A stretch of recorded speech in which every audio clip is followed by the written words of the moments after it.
Physics MTP3 question number 17. In this question, a long straight conductor carrying a current I is bent into the shape as shown in the figure. The radius of this circular loop is given to us as a small r, and we have been asked to calculate the magnetic field at the center of the loop. Now, as we know that the field due to the straight part can be defined as mu naught I upon 2 pi r, and it will be directed out of the page.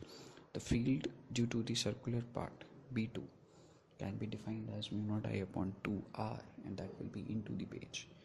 If we have to calculate the net magnetic field, it will be the sum of these two vectors. As these two vectors are present in the opposite direction, the net magnetic field that we will get is mu naught I upon 2r bracket 1 minus 1 upon pi, and the resultant magnetic field will be into the page. So the correct option here will be option C. Physics MTP3 question number 18. In this question, a charged particle of mass m, charge q and constant velocity v enters a uniform magnetic field which is directed in the x direction and represented as a b vector which is equal to b naught into ex cap, where b naught is greater than 0. Now it is given to us that the velocity v of the charge is present at an angle theta to the direction of magnetic field. The angle theta, if in one revolution of the helical motion the particle advances along the direction of the magnetic field at a distance equal to the radius of the helical path. So basically we have to calculate the value of this theta. Now, as we know that, we can assume that the velocity v of the particle is having two components of velocity. One is directed along the x direction and the second one is directed along the z direction. The component of velocity in x and z direction can be defined as v cos theta as the x component and v sin theta as the z component.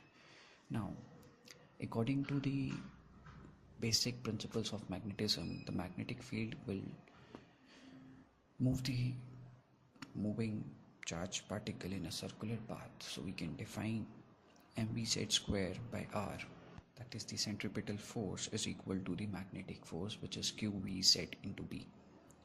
We can define omega as vz divided by r, and further we can equate and get the value of omega as omega equals to qb by m.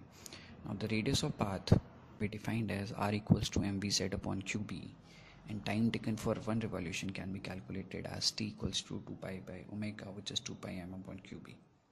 Now, as we know that the x component of velocity v cos theta into one time period, that is capital T, is equal to r, and which is further equal to mvz upon qb. So tan theta can be calculated as 2 pi. Theta we can get here as tan inverse of 2 pi. So the correct option here will be option Physics MTP3 question number 21. In this question, the output of the given circuit is what we have to trace. If the input is a sinusoidal wave given to us with the condition that the maximum input voltage is greater than the V volt battery which is present in the circuit. Now, as we can see that for forward bias, the diode will always be acting as a short circuit, and the output waveform that we will get will start with V, and the maximum voltage that we will get will be equal to V plus Vm. For reverse biasing, diode will again be short, so the input voltage, if the input voltage is less than V volt, diode will act as a short circuit, and if the input voltage is greater than V volt, the diode will act as open circuit. So the output waveform that we will get is just like as present in option C. So the correct Physics MTP3 question number 23. In a typical NPN transistor, the doping concentrations in emitter, base and collector regions are given to us as CE, CB and CC. We have been asked to find the correct relation or the correct order of these doping concentrations.